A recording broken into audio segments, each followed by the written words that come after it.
ወራህመቱላሂ ወበረካቱ ድና የተከበራችሁ የነጃሺ ቲቪ ተከታታዮቻችን እንዴት ናችሁ? ሳምንታዊ የነጃሺ ቢዝነስ ፕሮግራማችን እነሆ ሰዓቱን ጠብቆ ወደ እናንተ መድረስ ጀምሯል።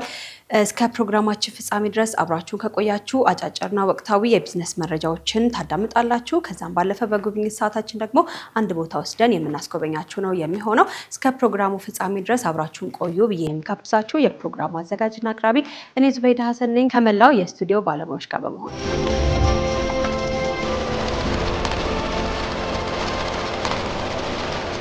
ቀዳሚ ካደረግነው የነጃሺ ቢዝነስ መሰናዷችን የመጀመሪያው እንግዲህ አጫጭርና ወቅታዊ የቢዝነስ መረጃዎች ናቸው። ከቢዝነስ መረጃዎቻችን ቀዳሚ ያደረግነው ደግሞ ዳሽን ባንክን ይመለከታል። ዳሽን ባንክ ከወለድ ነፃ አገልግሎቱ ወይም ሸሪክ ከባንክ ተቀማጭ ገንዘብ ውስጥ 15.8 ቢሊዮን ብር አስተዋጽኦ ማድረጉ ተነግሯል። የዳሽን ባንክ የተቀማጭ ገንዘብ መጠን በ202.2 ቢሊዮን ብር መድረሱንም አስታውቋል። ይህም የተነገረው ዳሽን ባንክ 32ኛ መደበኛ 28ኛ አስቸኳይ ጉባኤውን ባካሄደበት ዕለት ነው። ዳሽን ባንክ በተጠናቀቀው የበጀት ዓመትም የ31.4 ቢሊዮን ብር ከፍተኛ ገቢ ማስመዝገቡ ተነግሯል። ይህም ካለፈው ዓመት ጋር ሲነጻጸር እንግዲህ የ34 በመቶ ከፍተኛ የሆነ ጭማሪ ታይቶበታል ተብሏል። ባንኩ በበጀት ዓመቱ ጠቅላላ ሀብቱም ደግሞ ከ254 ቢሊዮን ብር በላይ መሻገር መቻሉም ተነግሯል። ከገቢ እድገት በተጨማሪ ከዳሽን ባንክ የተቀማጭ ገንዘብ መጠን 202.2 ቢሊዮን ብር የደረሰ ሲሆን ከጠቅላላ የባንኩ ተቀማጭ ገንዘብ የዳሽን ባንክ ከወለድ ነፃ አገልግሎት ወይም ሸሪክ የ15.8 ቢሊዮን ብር አስተዋጽኦ አድርጓል የተባለው። ይህም እንግዲህ ከባለፈው ዓመት ጋር ተመሳሳይ ወቅት ጋር ማለት ነው ሲነጻጸር የ42.3 በመቶ ከፍተኛ የሆነ እድገት አሳይቷል። ዳሽን ባንክ ከወለድ ነፃ አገልግሎቱ ወይም ሸሪክን ጨምሮ የባንኩ አጠቃላይ የብድር ክምችት መጠን በሂሳብ ዓመቱ መጨረሻ 134 ቢሊዮን ብር የደረሰ ሲሆን ይህም ከቀደመው ዓመት ጋር ሲነጻጸር የ17.3 በመቶ እድገት አሳይቷል ተብሏል። የዳሽን ባንክ ዳይሬክተሮች ቦርድ ሊቀመንበር አቶ ዱላ መኮንን ዳሽን ባንክ በኢትዮጵያ ዲጂታል ትራንስፎርሜሽን ጉዞ ውስጥ መሪነቱን ያስመሰከረበት የዳሽን ሱፐር አፕ መተግበሪያ ለመጀመሪያ ጊዜ ለባንኩ ኢንዱስትሪ ያበረከተበት ዓመት እንደነበር አስታውሰዋል። የዳሽን ባንክ በተጠናቀቀው የበጀት ዓመት የደንበኞች ቁጥር ደግሞ በ17.4 በመቶ በማሳደግ ጠቅላላ ቁጥሩን 7.88 ሚሊዮን ማድረስ እንደቻለም ተነግሯል። ባንኩ ማህበራዊ ኃላፊነቱን በመወጣት ረገድም በበጀት ዓመቱ ለማህበረሰብ ተኮር ስራዎች እንዲውል ለአካባቢ ጥበቃ ፕሮግራም 108.6 ሚሊዮን ብር ወጪ ማድረጉም ተነግሯል።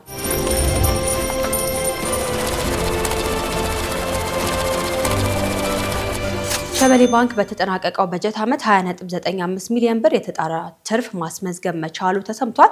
ከወለድ ነፃ የባንክ አገልግሎት የሚሰጠው ሸበሌ ባንክ ባለፈው ዓመት ከነበረው ትርፍ የ65.6 በመቶ እድገት ማስመዝገብ መቻሉን ያስታወቀው ባንኩ ባካሄደው ጠቅላላ ጉባኤ ላይ የቀረበው ሪፖርት እንደሚያመላክተው በበጀት ዓመቱ 570.3 ሚሊዮን ብር ጠቅላላ ገቢ ማግኘት የቻለ ሲሆን ወጪው ደግሞ በ544 ሚሊዮን ብር በላይ በመገደብ ውጤታማ የፋይናንስ ስርዓት ማሳየቱም ተገልጿል። የባንኩ ቦርድ ሰብሳቢ አቶ ኢብራሂም ኡስማን የባንኩ የሀብት መጠን በ60.52 በመቶ በማደግ ከነበረው 3.72 ቢሊዮን ብር ወደ 6.03 ቢሊዮን ብር ከፍ ማድረግ መቻሉን ተናግረዋል። ይህም ባንኩ ካለፈው ዓመት በ2.28 ቢሊዮን የሚበልጥ ተጨማሪ ሀብት ማፍራት መቻሉም ነው ተብሏል። በተጨማሪም ሸበሌ ባንክ በበጀት ዓመቱ 878.4 ቢሊዮን ብር የሚያወጡ አክሲዮኖችን መሸጥ መቻሉም ተነግሯል። በዚህም የባንኩ ጠቅላላ ካፒታል 2.26 ቢሊዮን ብር መድረሱም ተዘግቧል።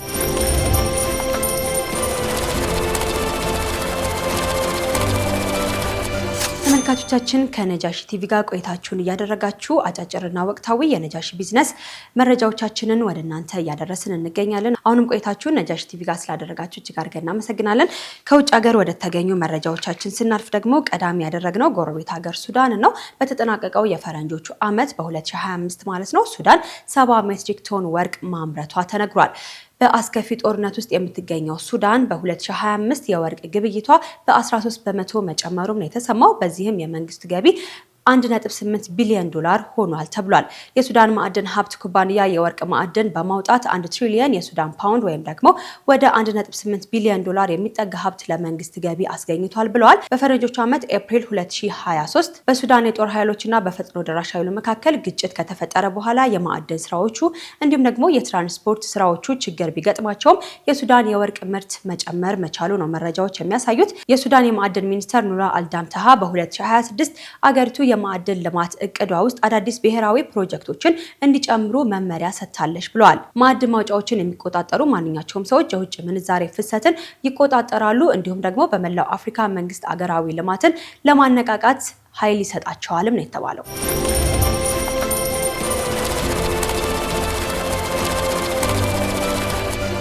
ከውጭ የተገኙ የቢዝነስ መረጃዎችን እያደረስኳችሁ እገኛለሁ ተመልካቾቻችን። አሁንም እንቀጥላለን። ቀጣዩ መረጃችን ደግሞ ቱርክ ዝቅተኛ የደሞዝ መጠንን ከፍ ማድረጓ ተሰምቷል። የቱርክ የተጣራ ወርሃዊ ዝቅተኛ የደሞዝ መጠን ወደ 28075 ሊሬ ወይም ደግሞ $655 ከፍ አድርጋለች ሲል ሮይተርስ ዘግቦታል። በፈረንጆቹ በ2026 መጀመሪያዎቹ ወራት ጀምሮ ተግባራዊ የሚደረገው የደሞዝ ጭማሪ ከ2025 ከነበረው ጋር ሲነጻጸር በ27 በመቶ ጭማሪ አሳይቷል ሲሉ የሀገሪቱ የሰራተኛ ሚኒስተር ፊዳት አሲካንን ተናግረዋል።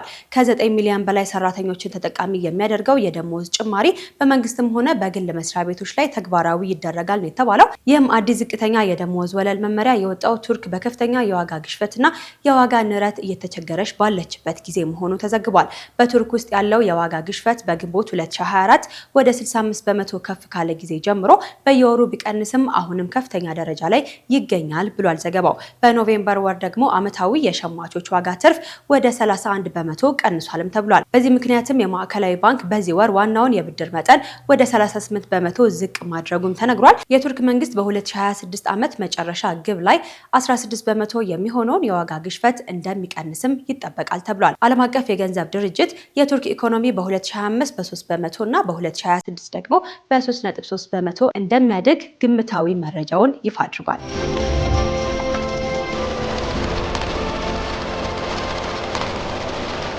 የተወደዳችሁ ተመልካቾቻችን ከነጃሺ ቲቪ ወደ እናንተ እያደረስን የነበረው የተመራረጡ የቢዝነስ መረጃዎቻችን የተከታተላችኋቸውን ይመስሉ ነበር። በመረጃዎቹ እንደተጠቀማችሁ ደግሞ ተስፋ እናደርጋለን። ቀጣዩ መሰናዷችን የጉብኝት ሰዓታችን ነው። በዛሬው የጉብኝት ሰዓታችን አንድ ቦታ ተጋብዘናል። እሱም እንግዲህ ከሰሞኑ ሞን ሪል ስቴት ሰርቶ ያጠናቀቃቸውን ሱቆች ለቤት ባለቤቶች አስረክቧል። በፕሮግራሙ ላይ ተገኝተናል። ሞን ሪል ስቴትን በሰፊው የምታውቁበት እንዲሁም ደግሞ በሞን ሪል ስቴት ቤት ወይም ሱቅ ስትገዙ ያከፋፈል ሁኔታው ምን ይመስላል፣ ከሌሎች የሪል ስቴት ገበያዎች ደግሞ ምን አዲስ ነገር ይዞ መጥቷል የሚለውን በዛሬው የጉብኝት ሰዓታችን ወደ እናንተ የምናደርስ ነው የሚሆነው። እሱን ተከታትለን እንመለስ።